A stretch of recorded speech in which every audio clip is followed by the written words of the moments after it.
বহুদিন আগে একটা ওয়াজ করেছিলাম, অনেকে ওয়াজটা শুনবার চায়, আমার মনে হয় না, কিন্তু আজকে মনে হলো বলবো।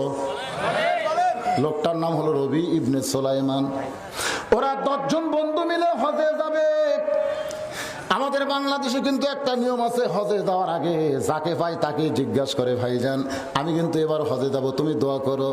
এতে করে হজে যাওয়ার দোয়াও চাওয়া হলো, আবার 10 জনক জানানো হলো। জোরে কোন কথা ঠিক না? একটা ইবাদত মানুষ জানিয়া করে, সেই ইবাদতের নাম কি? হজ। হজ হজ নামের আগে খেলে আলহাজ না লিখলি অনেকে খেপে যায়।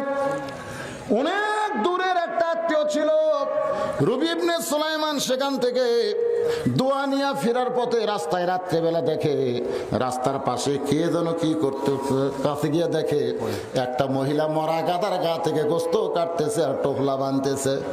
রবি ইবনে সুলাইমান চিন্তা করে, গাধা খাওয়া হারাম আর মরা গাদার গা থেকে মেয়েটা গোস্ত কাটে, নিশ্চয় মেয়েটা কোনো খারাপ জায়গার সঙ্গে যোগাযোগ আছে। গোস্ত যখন টোপলা হয়ে গেছে, রবি ইবনে সুলাইমান তখন মেয়েটার পিছনে রওনা দিল। নিরাপদ দূরত্ব রেখে মেয়েটার পিছনে রওনা দেয়।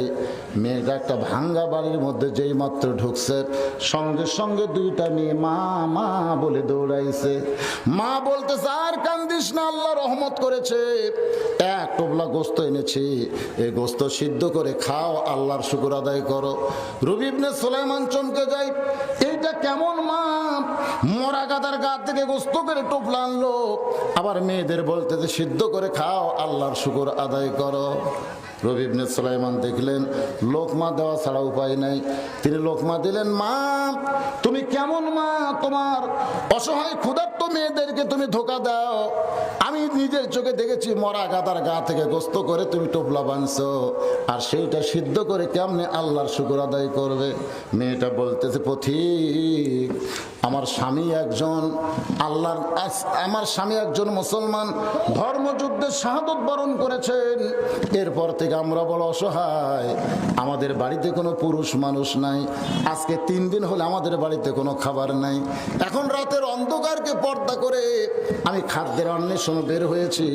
আমার 2টা মেয়ে শুধু ক্ষুধার জ্বালায় বারবার কান্দে। আমি মা হইয়াও মেয়ে, আমার 2টা যুবতীও মেয়ে, কি করব?